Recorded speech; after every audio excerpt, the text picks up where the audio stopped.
గాడు కావాలి. చేయగలిగేది ఒక్కడే sir. Halo Sobat Film dimanapun kalian berada, kembali lagi bareng Titik Film. Kali ini saya akan merangkum film yang berjudul RRR. Film dengan banyak sekali fakta uniknya.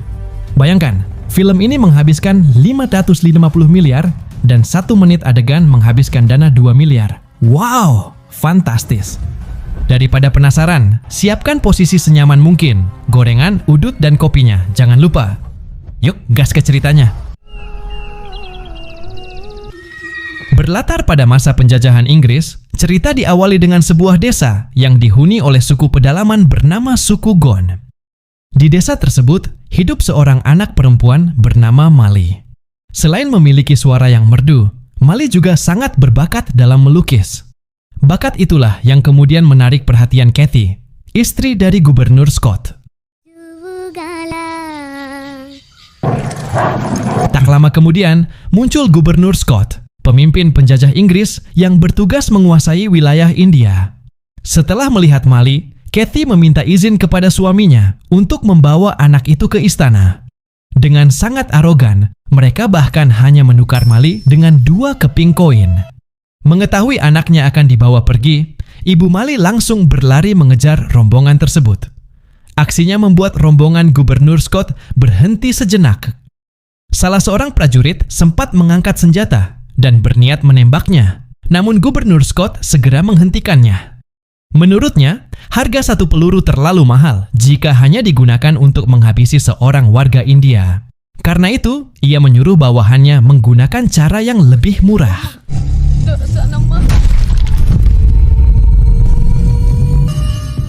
Akhirnya Mali pun dibawa paksa menuju istana Inggris yang berada di New Delhi. Beberapa waktu kemudian, kita diperlihatkan kantor cabang pemerintahan Inggris yang dipimpin oleh kaki tangan Gubernur Scott bernama Edward. Hari itu datang seorang perwakilan India yang ingin menyampaikan pesan penting mengenai Mali. Dengan tegas, ia meminta Edward memberitahu Gubernur Scott agar segera mengembalikan Mali kepada sukunya. Bukan tanpa alasan, suku Gon dikenal sebagai suku yang tidak pernah mencampuri urusan orang lain.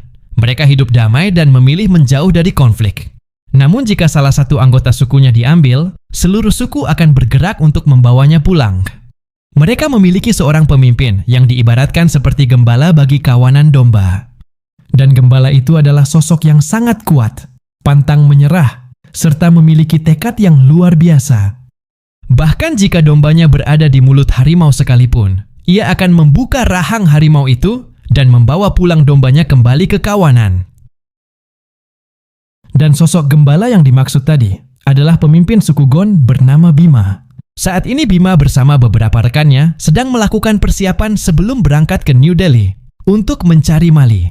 Mereka berusaha menangkap seekor serigala yang nantinya akan digunakan dalam rencana mereka. Ketika serigala itu akhirnya muncul, Bima langsung berlari menuju lokasi jebakan yang sudah disiapkan sebelumnya. Namun di luar dugaan, yang datang justru bukan serigala. Seekor harimau besar tiba-tiba muncul dari dalam hutan. Kehadiran harimau tersebut membuat serigala yang mereka incar langsung melarikan diri ketakutan. Karena semuanya sudah terlanjur terjadi, Bima tidak punya pilihan selain menghadapi harimau itu seorang diri. Masalahnya, jebakan yang mereka siapkan sejak awal sama sekali tidak dirancang untuk menangkap seekor harimau. Akibatnya Bima harus bekerja jauh lebih keras. Harimau itu terus menyerang dengan ganas. Sementara Bima berusaha mencari celah untuk melumpuhkannya. Berbekal ramuan bius yang sudah dipersiapkan sebelumnya, Bima akhirnya berhasil melumpuhkan harimau itu.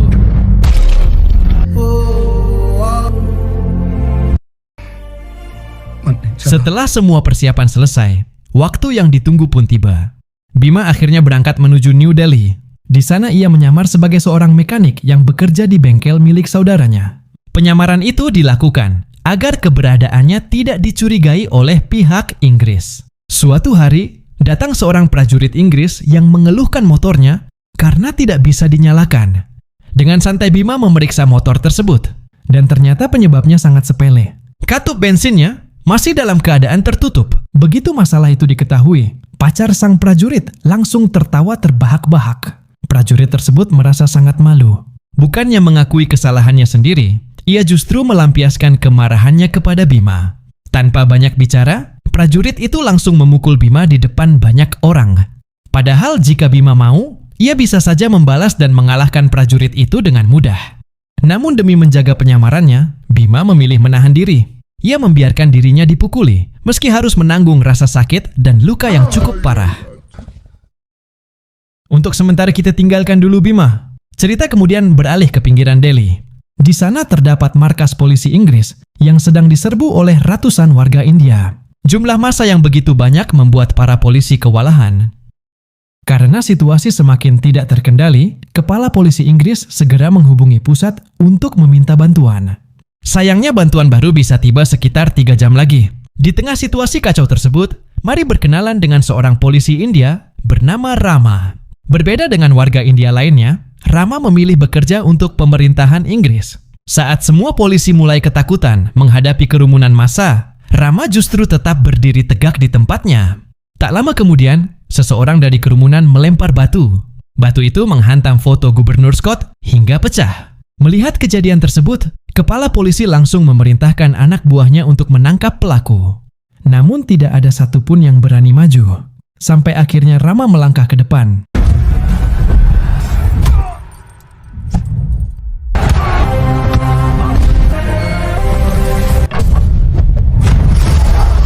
That mob, I was scared out of my wits, sir. He scares me more. Tanpa ragu sedikit pun, ia berjalan masuk ke tengah kerumunan yang jumlahnya mencapai ratusan orang.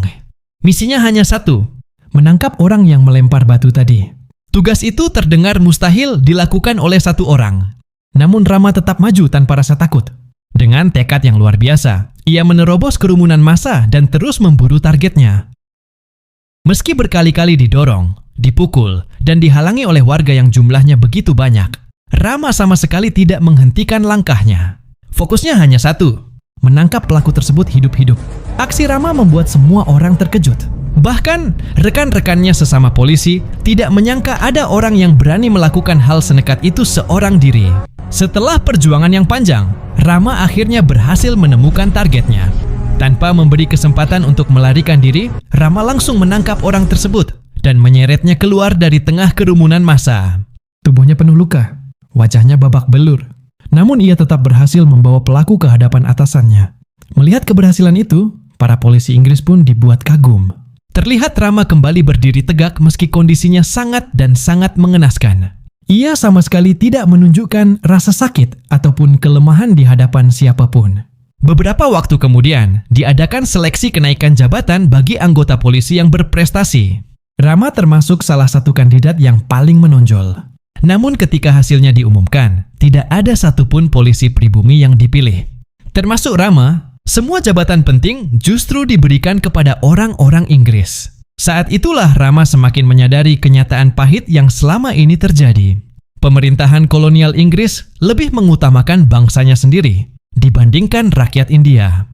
Rasa kecewa dan marah pun memuncak. Sepulang dari sana, Rama melampiaskan seluruh emosinya dengan berlatih seorang diri di ruang latihan. Di sisi lain, nama Bima mulai menjadi perbincangan besar di kalangan pemerintahan Inggris. Tersiar kabar bahwa pemimpin suku Gon itu telah berada di New Delhi. Bahkan banyak pejabat Inggris yang percaya bahwa Bima sedang menyusun rencana besar untuk menjatuhkan kekuasaan mereka. Padahal tujuan utama Bima sebenarnya hanya satu, membawa pulang Mali. Meski begitu, ketakutan para pejabat Inggris sudah terlanjur menyebar. Masalahnya, mereka bahkan tidak mengetahui seperti apa wajah Bima. Mereka tidak memiliki foto maupun ciri-ciri yang jelas mengenai sosok yang sedang mereka buru. Karena itulah Katie kemudian mengumumkan sebuah sayembara. Siapapun yang berhasil menangkap Bima hidup-hidup akan mendapatkan kenaikan jabatan yang sangat besar. Banyak orang tertarik, namun hanya satu orang yang berani menerima tugas tersebut secara langsung. Dan orang itu adalah Rama. Bagi Rama, kesempatan ini bisa menjadi jalan untuk meraih jabatan yang selama ini ia incar. Sejak saat itu, Rama mulai melakukan penyelidikan untuk menemukan Bima. Langkah pertamanya adalah menyusup ke kelompok perlawanan India. Ia menyamar sebagai warga biasa agar tidak menimbulkan kecurigaan. Saat berada di tengah kerumunan kelompok perlawanan, Rama dengan sengaja ikut meneriakkan kalimat, "Bunuh gubernur." Teriakan itu langsung menarik perhatian seorang pria bernama Raju. Raju adalah salah satu orang kepercayaan Bima. Karena mengira Rama memiliki tujuan yang sama dengan mereka, Raju segera mendekatinya. Raju bahkan mulai percaya bahwa Rama bisa membantu perjuangan mereka. Namun tanpa sepengetahuan Raju, semua itu memang bagian dari rencana Rama sejak awal. Tak lama kemudian, Rama berhasil membujuk Raju untuk ikut bersamanya. Tetapi bukannya dibawa ke markas perlawanan, Raju justru dibawa menuju kantor polisi untuk diinterogasi. Sayangnya, sebuah kesalahan kecil yang dilakukan oleh salah satu petugas membuat penyamaran Rama terbongkar. Begitu menyadari dirinya telah dijebak, Raju langsung melarikan diri. Ia berlari menembus kerumunan orang seperti seekor kancil yang sulit ditangkap. Rama berusaha mengejarnya. Namun Raju berhasil menghilang di tengah keramaian kota. Tak lama setelah itu, Raju segera menemui Bima. Ia memberitahu bahwa wajahnya kini sudah diketahui oleh pihak kepolisian. Karena alasan itulah Bima meminta Raju untuk tidak berkeliaran terlebih dahulu, sampai keadaan kembali aman. Saat Rama sedang berdiri di atas jembatan dan mengamati keadaan di sekitarnya, sebuah kereta yang mengangkut bahan bakar mengalami kebocoran. Awalnya tidak ada yang menyadari bahaya tersebut. Namun beberapa saat kemudian, percikan api muncul dan langsung menyambar bahan bakar yang bocor. Dalam hitungan detik, kobaran api membesar dan memicu ledakan dahsyat. Di tengah kekacauan itu, terdapat seorang bocah yang terjebak tepat di bawah jembatan. Posisinya sangat berbahaya.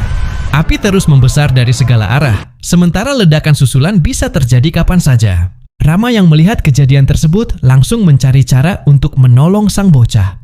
Di saat yang hampir bersamaan, Bima juga berada di lokasi itu. Entah karena kebetulan atau memang takdir, Rama dan Bima saling melihat satu sama lain. Tanpa banyak bicara, keduanya langsung memahami situasi yang sedang terjadi. Mereka sepakat bekerja sama untuk menyelamatkan bocah tersebut. Bima segera melaju menggunakan sepeda motornya. Sementara itu, Rama menyiapkan tali dan menunggangi seekor kuda. Rencana yang mereka buat benar-benar di luar nalar.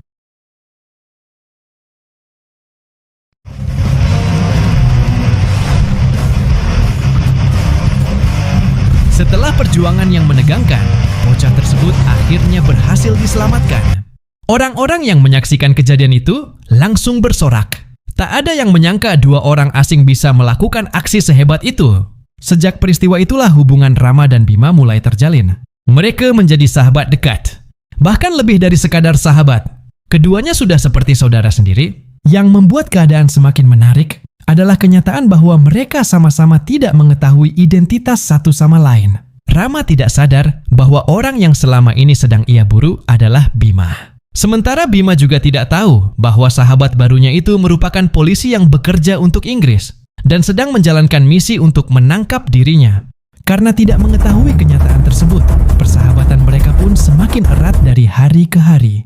Di lain waktu, Bima secara tidak sengaja bertemu dengan seorang perempuan Inggris bernama Jennifer. Bukan kecantikannya yang membuat Bima tertarik, melainkan sifat Jennifer yang baik hati dan peduli kepada orang lain. Melihat hal itu, Bima langsung memikirkan sesuatu. Jika ia bisa berteman dengan Jennifer, mungkin ia akan memiliki kesempatan untuk masuk ke lingkungan istana Inggris. Dan jika itu berhasil, peluang untuk menemukan Mali akan semakin besar. Karena itulah Bima segera menemui Rama. Ia meminta bantuan sahabatnya tersebut. Masalahnya, Bima tidak bisa berbahasa Inggris dengan baik. Sedangkan Rama sangat fasih berbicara dalam bahasa Inggris. Bima pun bertanya bagaimana caranya agar ia bisa berkenalan dengan Jennifer. Mendengar permintaan itu, Rama langsung memikirkan sebuah rencana. Untuk membantu Bima berkenalan dengan Jennifer, ia menebarkan beberapa paku kecil di jalan yang biasa dilalui Jennifer. Tak lama kemudian, mobil Jennifer benar-benar mengalami kebocoran ban. Inilah kesempatan yang sudah mereka tunggu-tunggu. Bima dan Rama segera datang, seolah-olah hanya ingin membantu. Padahal tujuan utama mereka adalah membuat Bima bisa berkenalan dengan Jennifer. Setelah memeriksa mobil tersebut, Rama mengatakan bahwa proses perbaikannya akan memakan waktu cukup lama. Karena itulah, Jennifer disarankan untuk menunggu di halte bus terdekat. Bima kemudian menawarkan diri untuk mengantarnya ke sana. Jennifer pun menerima tawaran tersebut. Dalam perjalanan menuju halte, keduanya sempat melewati pasar lokal. Mereka berjalan bersama sambil melihat berbagai aktivitas masyarakat di sekitar. Anehnya, meskipun sulit berkomunikasi, keduanya tetap bisa saling memahami dalam beberapa situasi. Sejak pertemuan itu, hubungan mereka perlahan mulai terjalin. Beberapa hari kemudian, Bima dan Rama sedang berjalan bersama seperti biasa. Tanpa sengaja mereka kembali bertemu dengan Jennifer. Melihat kesempatan tersebut, Rama langsung menjalankan akalnya. Ia mengatakan kepada Jennifer bahwa kaki Bima sedang kram. Akibatnya Jennifer merasa kasihan dan mengajak Bima ikut naik ke mobilnya. Bima tentu saja tidak menolak. Bahkan sebagai bentuk rasa terima kasih atas bantuan yang pernah diberikan sebelumnya, Jennifer mengundang Bima untuk datang ke istana dan minum teh bersamanya. Undangan itu tentu menjadi kabar yang sangat penting bagi Bima. Sebab sejak awal memang itulah kesempatan yang sedang ia cari. Sementara itu, ketika Jennifer dan Bima pergi bersama, Rama memperhatikan sesuatu yang cukup menarik. Ia melihat cat berwarna hijau pada sebuah kendaraan. Pemandangan itu tiba-tiba mengingatkannya pada kuku jari Raju yang sebelumnya juga terdapat bekas cat hijau. Dari situlah Rama mulai menyusun dugaan. Ia menduga Raju mungkin bekerja di tempat yang berhubungan dengan pengecatan. Rama segera melakukan penyelidikan dan dugaannya ternyata benar. Tak lama kemudian, ia berhasil menemukan Raju di sebuah tempat pengecatan. Kali ini Raju tidak berhasil melarikan diri. Rama langsung menangkapnya dan membawa Raju ke kantor polisi untuk diinterogasi. Di saat yang sama, Bima akhirnya tiba di istana Inggris. Namun setibanya di sana, ia dihadang oleh seorang petugas. Petugas itu tidak lain adalah orang yang pernah menghajarnya hingga babak belur di bengkel beberapa waktu lalu. Untungnya Jennifer segera datang dan memberikan izin. Setelah itu Bima akhirnya diperbolehkan masuk ke dalam istana. Kesempatan yang selama ini ia tunggu akhirnya berada tepat di depan matanya. Namun Bima tahu, tujuan kedatangannya bukan untuk menikmati kemewahan istana. Ia datang untuk mencari Mali. Saat sedang menikmati jamuan teh bersama Jennifer, tiba-tiba Bima mendengar suara seorang anak perempuan yang sedang bernyanyi. Bima berpura-pura lapar dan meminta sesuatu untuk dimakan. Jennifer kemudian pergi ke bagian belakang istana untuk mengambilkan makanan. Begitu Jennifer pergi, Bima langsung memanfaatkan kesempatan itu. Ia segera bergerak menyusuri bagian dalam istana sambil mencari sumber suara yang baru saja didengarnya. Dan apa yang ia lihat membuat hatinya terasa sangat sakit. Di balik jeruji besi, Bima melihat Mali. Anak perempuan yang selama ini ia cari ternyata benar-benar berada di istana Inggris. Dengan suara pelan, Bima meminta maaf kepada Mali. Ia mengatakan bahwa hari ini dirinya belum bisa membawa Mali keluar dari tempat tersebut. Sementara itu, di tempat lain, Rama sedang menginterogasi Raju. Meski wajahnya sudah babak belur akibat penyiksaan, Raju tetap tidak mau memberikan informasi apapun. Ia menolak memberitahu keberadaan Bima maupun anggota suku Gon lainnya. Sikap keras kepala Raju membuat Rama mulai kehilangan kesabaran. Ia kembali menekan Raju agar berbicara. Namun hasilnya tetap sama. Raju tidak membuka mulut sedikit pun. Karena merasa frustrasi, Rama akhirnya keluar dari ruang interogasi untuk beristirahat sejenak. Di saat itulah sebuah kejadian tak terduga terjadi. Seekor ular masuk ke dalam ruangan tempat Raju ditahan. Bagi kebanyakan orang, kemunculan ular tentu sangat berbahaya. Namun Raju berbeda. Sebagai orang yang tumbuh di lingkungan hutan, ia sudah terbiasa berhadapan dengan hewan liar. Dengan tenang, Raju menangkap ular tersebut. Lalu ia memanfaatkan hewan itu sebagai alat untuk meloloskan diri. Ketika Rama kembali, situasi langsung berubah kacau. Dalam proses pelariannya, Rama justru terkena gigitan ular dan mengalami keracunan. Raju menyadari satu hal, Rama tidak akan pernah mendapatkan informasi apapun darinya. Dan Rama sendiri akhirnya memahami hal yang sama. Karena itu, Rama memilih melepaskan ikatan Raju dan membiarkannya pergi.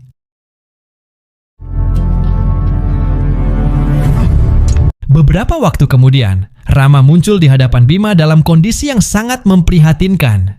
Racun ular mulai menyebar ke tubuhnya. Melihat bekas gigitan di lengan Rama, Bima segera bertindak.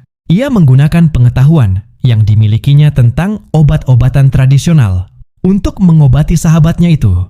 Bima berusaha menghentikan penyebaran racun sebelum semuanya terlambat. Saat Bima sedang mengobati Rama, tanpa sengaja ia mengeluarkan sebuah kalung yang terbuat dari akar pohon. Kalung itu terlihat sama persis dengan yang dipakai Raju, Seketika itu Rama teringat pada Raju saat sedang proses interogasi tempo hari lalu. Rama mulai memperhatikan Bima dengan lebih serius. Sedikit demi sedikit kepingan-kepingan teka-teki yang selama ini ia cari mulai tersusun. Kalung itu bukan sembarang kalung. Benda tersebut merupakan jimat khas yang biasa dipakai oleh anggota suku Gond sebagai simbol perlindungan. Saat itulah Rama akhirnya menyadari sesuatu yang selama ini tidak pernah terpikirkan olehnya. Ternyata, target operasi yang selama ini dicari adalah orang yang selama ini ada di sampingnya. Dalam situasi kalut itu, Bima akhirnya memilih jujur. Ia menjelaskan bahwa dirinya adalah pemimpin suku Gond. Tujuan kedatangannya ke Delhi bukan untuk memberontak ataupun menggulingkan pemerintahan Inggris. Bima hanya ingin menyelamatkan Mali dan membawanya pulang ke keluarganya. Setelah persiapan selesai, Bima tidak mau membuang waktu lagi untuk menyelamatkan Mali. Ia segera mengumpulkan saudara-saudaranya dari suku Gond dan mulai melakukan misi penyelamatan. Begitu berhasil memasuki area istana, Bima dan saudara-saudaranya langsung menjalankan rencana yang telah disusun sejak lama. Ternyata, semua hewan buas yang ditangkap Bima di awal cerita memang dipersiapkan untuk misi penyelamatan Mali. Harimau, serigala, dan berbagai hewan liar lainnya segera dilepaskan ke dalam kompleks istana. Dalam sekejap suasana berubah total. Para prajurit Inggris yang sebelumnya berjaga dengan tenang langsung panik bukan main. Mereka berlarian ke segala arah untuk menyelamatkan diri. Sebagian berusaha menghadapi hewan-hewan tersebut, sementara yang lain memilih kabur. Kekacauan itu memberikan kesempatan emas bagi Bima untuk bergerak lebih jauh ke dalam istana. Di sisi lain, para petinggi Inggris juga menyadari tujuan sebenarnya Bima, bukan untuk menyerang kerajaan Inggris, melainkan hanya untuk membawa pulang Mali.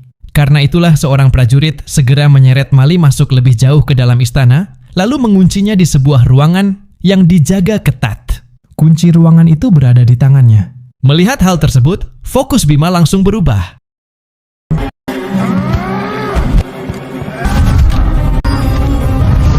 Setelah melalui pertarungan yang cukup panjang, akhirnya ia berhasil merebut kunci yang selama ini ia incar. Tanpa membuang waktu, Bima segera berlari menuju tempat Mali dikurung. Namun saat hampir mencapai tujuannya, langkahnya mendadak terhenti. Di hadapannya berdiri seseorang yang selama ini telah menjadi sahabat terbaiknya.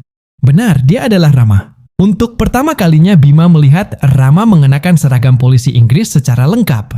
Kini tidak ada lagi dusta di antara mereka berdua. Mereka berdiri di sisi yang berlawanan. Bima mencoba menjelaskan dan memohon kepada Rama agar membiarkannya membawa Mali pulang. Namun Rama hanya memberikan satu jawaban. Bima harus menyerahkan diri.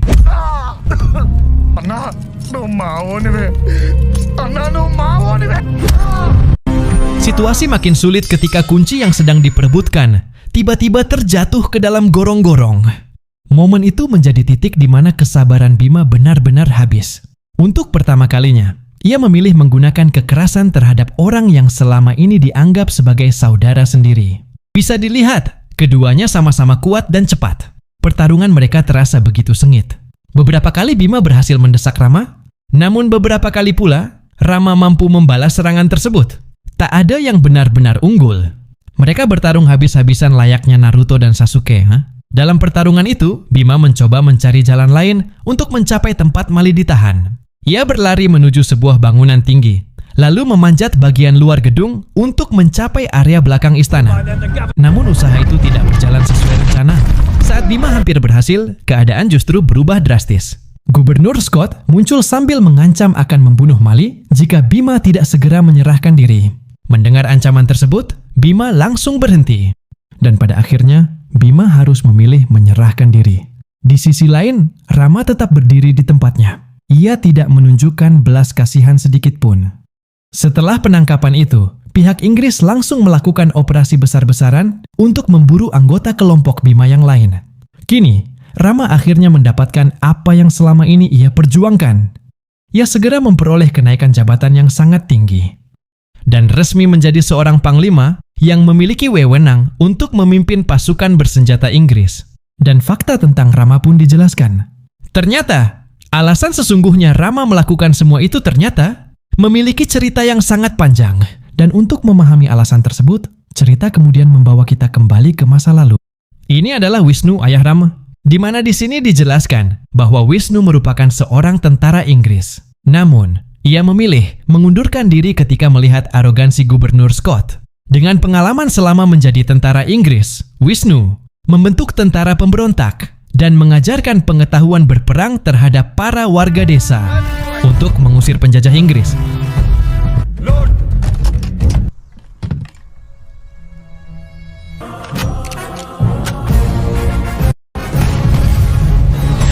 Di sini bisa dilihat, ternyata Rama mewarisi keahlian menembak dari sang ayah. Melihat itu, sang ayah sangat bangga dan kemudian memeluk Rama. Cerita berlanjut ketika para prajurit Inggris mengepung desa tempat tinggal Rama. Wisnu yang sebelumnya ingin mencuri senjata di gudang untuk para warga, sekarang harus berjuang seorang diri demi menyelamatkan warga desa.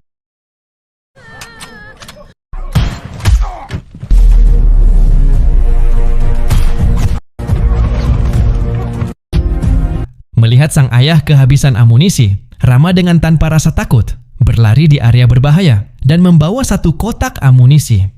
Namun sialnya, sang ayah harus terkena tembakan di bahu. Dan kini Rama yang harus memegang senjata dengan aba-aba dari sang ayah. Load. Aim. Shoot. Shoot. Shoot. Dalam baku tembak itu, naas, ibu dan adik Rama harus mati, terkena tembakan dari prajurit. Khawatir dengan Rama yang akan menjadi korban selanjutnya, Wisnu pun melambaikan tangan dan segera menyerahkan diri. Namun, sesaat sebelum Wisnu ditangkap, ternyata seluruh tubuh Wisnu terdapat bom dan kemudian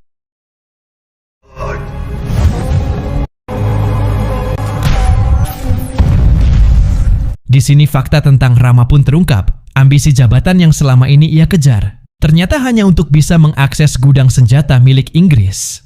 Dan yang paling penting, cita-cita dari sang ayah untuk membagikan senjata ke warga India tinggal menunggu waktu saja. Di sini, kita mengetahui bahwa Rama ternyata memiliki seorang kekasih bernama Sita yang tinggal di desa. Meski terpisah jarak yang sangat jauh, keduanya masih rutin berkomunikasi melalui surat. Dalam salah satu suratnya, Rama mencurahkan isi hatinya kepada Sita. Ia mengaku bahwa dirinya merasa bersalah karena harus mengorbankan Bima, sahabat yang selama ini selalu ia anggap sebagai saudaranya sendiri. Semua yang ia lakukan selama ini adalah demi mewujudkan cita-cita ayahnya untuk memberikan senjata kepada rakyat India agar suatu hari nanti mereka mampu melawan penjajah. Sementara itu, nasib Bima kini berada dalam kondisi yang sangat buruk. Di situ terlihat Rama berdiri di hadapan sahabatnya sambil memegang cambuk. Setiap cambukan menghantam tubuhnya dengan keras. Namun luar biasanya, Bima sama sekali tidak mau menyerah. Ia tetap berdiri tegak dan tidak membuka satupun informasi yang diinginkan pihak Inggris. Melihat keteguhan hati Bima, Catherine menjadi semakin kesal. Ia merasa hukuman tersebut masih belum cukup. Karena itu, ia menyarankan penggunaan cambuk besi untuk menghancurkan mental semangat Bima. Dengan tetesan air mata, Rama meminta Bima untuk berlutut dan memohon ampun agar hukumannya dikurangi. Namun Bima tetap menolak. Ia memilih menanggung seluruh rasa sakit itu daripada mengkhianati saudara-saudaranya. Hal yang tidak disangka kemudian terjadi. Keberanian Bima justru membakar semangat rakyat India yang menyaksikan hukuman itu. Orang-orang mulai berteriak. Mereka mulai menunjukkan perlawanan. Dan dalam waktu singkat, kericuhan besar pun pecah di sekitar lokasi hukuman. Pemandangan itu membuat Rama terdiam. Untuk pertama kalinya, ia melihat sesuatu yang selama ini tidak pernah ia sadari. Selama bertahun-tahun Rama percaya bahwa satu-satunya cara mengalahkan penjajah adalah dengan senjata. Namun Bima membuktikan hal yang berbeda. Tanpa senjata, tanpa pasukan, tanpa kekuasaan, ia mampu membangkitkan keberanian rakyat India hanya dengan keteguhan hatinya. Momen itulah yang perlahan mulai mengubah cara pandang Rama terhadap perjuangan yang selama ini ia jalani. Menyadari hal tersebut, kini Rama mengubah rencana. Yang semula ingin menyeludupkan senjata, ia kini bertekad membantu Bima dan Mali pulang dengan selamat ke kampung halaman mereka. Tanpa membuang waktu, Rama langsung menemui Gubernur Scott. Ia mengatakan bahwa satu-satunya cara untuk menghancurkan semangat Bima adalah dengan mengeksekusinya di hadapan Mali. Namun menurut Rama, hal itu tidak boleh dilakukan di tengah kota. Jika Bima dieksekusi di depan rakyat, maka ia justru akan menjadi martir yang semakin membakar semangat perlawanan masyarakat India. Karena itulah Rama menyarankan agar eksekusi dilakukan di tengah hutan, jauh dari keramaian. Mendengar penjelasan tersebut, Gubernur Scott langsung setuju. Dengan segala akses yang dia punya, Rama terlihat menyabotase persenjataan yang akan digunakan dalam proses eksekusi. Diam-diam ia memastikan rencananya berjalan tanpa diketahui siapapun.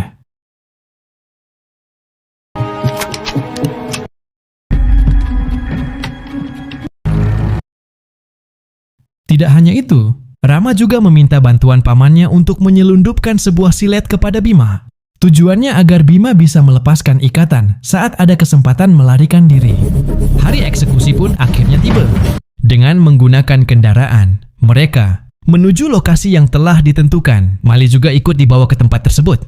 Ketika rombongan mulai mendekati tempat eksekusi, Rama kemudian menjalankan rencananya dengan melepas jebakan yang telah ia buat. Dalam situasi tegang itu, Rama menyuruh agar Mali segera berlari menghampiri Bima. Sementara itu, Rama sendiri yang akan menahan seluruh pasukan Inggris yang akan mengejar mereka. Dengan segala kesalahpahaman itu, Bima hampir saja membunuh Rama. Namun ia lebih memilih mengurungkan niatnya dan kemudian melarikan diri bersama Mali. Kini Rama telah tertangkap. Mengetahui pengkhianatan yang dilakukan Rama, Gubernur Scott segera memerintahkan penambahan pasukan untuk memburu Bima dan Mali. Di sisi lain, Rama harus menerima hukuman yang sangat berat. Edward, tangan kanan Gubernur Scott, mendapat tugas untuk mengawasinya. Di dalam tahanan, Rama diperlakukan dengan sangat kejam. Selain disiksa, Rama juga hanya dikasih makan 1 kali dalam 1 minggu. Di dalam penjara, Rama tak sedikit pun mengeluh. Dan seberat apapun siksaan yang diterimanya, ia tetap melatih fisiknya setiap hari. Tubuhnya memang terkurung, tetapi semangatnya tidak pernah bisa dipenjara. Kita beralih pada Bima dan Mali yang hampir tertangkap. Di situ Sita kekasih Rama tiba-tiba muncul dan mengatakan pada tentara Inggris bahwa warga tengah menderita penyakit cacar. Mendengar hal itu, para prajurit langsung mengurungkan niat mereka dan memilih pergi dari sana. Berkat bantuan tersebut, kini Bima dan Mali berhasil selamat. Setelah pasukan Inggris pergi meninggalkan desa, Bima langsung menemui Sita dan bertanya dengan penasaran, mengapa wanita itu rela mengambil risiko besar demi membantu orang yang bahkan tidak dikenalnya. Sita lalu menjelaskan bahwa dirinya sedang mencari tunangannya, seorang pria bernama Rama. Mendengar nama itu, Bima langsung terdiam. Sita kemudian mulai bercerita tentang Rama. Menurutnya, Rama bukan sekadar polisi yang bekerja untuk Inggris. Selama ini Rama diam-diam menjalankan sebuah misi besar. Semua ambisinya untuk menjadi panglima ternyata bukan demi kekuasaan atau jabatan. Ia melakukannya demi mewujudkan cita-cita ayahnya, Revolusi India. Semakin lama Sita bercerita, semakin berat perasaan Bima. Ia akhirnya menyadari bahwa selama ini dirinya telah salah memahami sahabatnya sendiri. Semua tindakan Rama yang terlihat kejam ternyata memiliki tujuan yang jauh lebih besar. Mata Bima pun mulai berkaca-kaca. Untuk pertama kalinya, ia benar-benar memahami pengorbanan yang telah dilakukan Rama selama bertahun-tahun. Saat itu juga, Bima membuat sebuah janji pada Sita, bahwa apapun resikonya, dia akan membawa kembali Rama. Pada malam itu juga, Bima langsung berangkat seorang diri menuju markas Inggris. Dengan memanfaatkan kegelapan malam, ia bergerak diam-diam, melewati penjagaan demi penjagaan, hingga akhirnya menemukan tempat Rama ditahan. Di sana, Rama berada dalam kondisi yang sangat mengenaskan. Tubuhnya penuh luka akibat penyiksaan. Kaki Rama pun masih sangat lemah. Melihat itu, Bima tidak membuang waktu. Ia langsung mengangkat Rama ke atas bahunya. Kini mereka berdua telah bersatu. Terlihat mereka sangat kompak melawan para tentara Inggris, agar segera bisa melarikan diri dari markas Inggris itu. Setelah pertarungan yang melelahkan itu, akhirnya mereka berhasil lolos ke dalam hutan. Dan di tengah hutan itu, mereka secara kebetulan menemukan sebuah kuil kecil. Di dalamnya terdapat patung Sri Rama, lengkap dengan busur dan anak panah. Selain itu, terdapat pula kain merah yang tergantung di sekitar area kuil. Karena kondisi Rama masih sangat lemah, Bima memutuskan untuk beristirahat sejenak di tempat tersebut. Pada saat yang sama, Gubernur Scott langsung memerintahkan Edward beserta pasukannya untuk melakukan perburuan besar-besaran ke hutan. Setelah memastikan Rama aman untuk sementara waktu, Bima pergi mencari air karena kehausan. Namun ternyata, Edward dan anak buahnya berhasil menemukan Bima. Dan pada saat akan menembak, searchlight!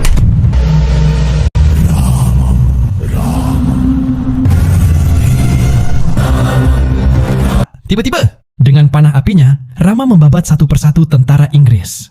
Gerakan-gerakan Rama pun bak seorang dewa yang tengah murka.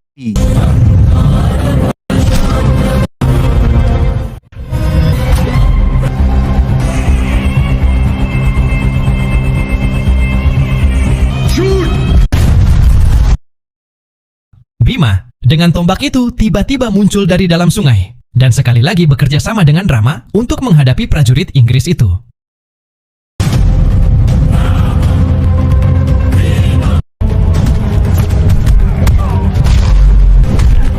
Edward sendiri sangat terkejut ketika melihat Bima mampu mengangkat motor dengan sangat mudah.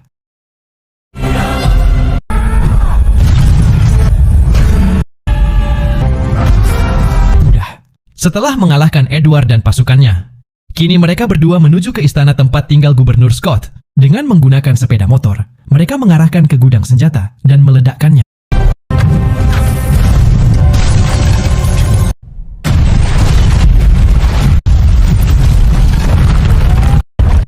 Dalam insiden itu, istri gubernur harus mati pada saat itu juga. Sesaat sebelum Rama akan membunuh Gubernur Scott, Bima mendorong 2 kotak besar berisi senjata sebagai hadiah untuk Rama. Teringat dengan gubernur yang mengucapkan bahwa nilai peluru lebih mahal daripada warga negara India, Rama meminta pada Bima untuk membuktikan bahwa nilai peluru tidak mungkin lebih mahal dari nyawa. Tembak sono, kata Rama pada Bima. Shoot! Film diakhiri dengan berkumpulnya Rama, Bima dan Sita beserta truk penuh dengan senjata. Sekian video kali ini, sampai jumpa di konten alur film selanjutnya. Terima kasih.